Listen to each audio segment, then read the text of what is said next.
If Israel wanted to destroy Palestinian civilians, if that was their objective, they could carpet bomb Gaza in 20 minutes. There would be no civilians left in Gaza. They are, with pinpoint accuracy, targeting military installations that are unfortunately by design through Hamas placed in hospitals and schools and civilian centers, which require that there be civilian casualties. But that's not Israel's fault.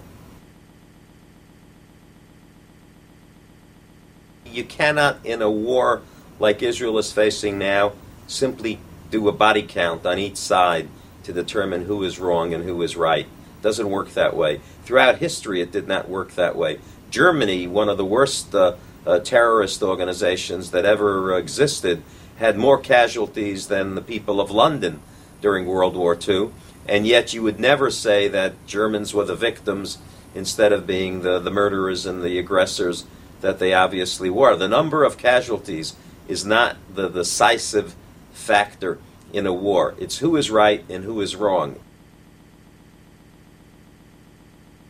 If someone tries to kill you by launching a rocket into the center of Sderot and they kill one woman, their intent was to kill as many people as possible. Should we then go into an Arab village, find a woman sitting at a bus stop, and execute her? Would that be a proportionate response, or would that be cold-blooded murder?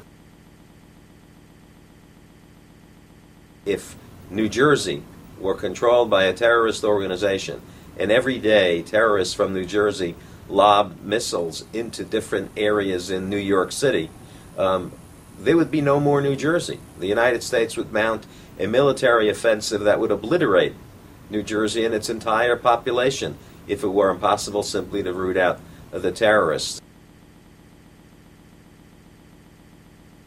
This is a terrible situation where a terrorist organization has essentially hijacked a group of extremists and forced themselves upon them. I think many of the people who voted for Hamas in Gaza did so out of fear. I think many of the people who voted for Hamas did so on the mistaken belief that Hamas would try and make their lives better.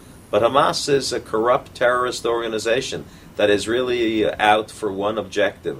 That is the destruction of Israel and their self-enrichment. If you were to secretly poll the Palestinian population, they would not want Hamas to be in charge. They would want to live in peaceful coexistence with Israel. My advocacy on behalf of Israel is really easy to articulate. They lobbed missiles at us. We responded after we had no other choice. And when we responded, the response can't be, you throw a missile, we throw a missile. The response is, you throw a missile, you continue to throw missiles, we have to stop you.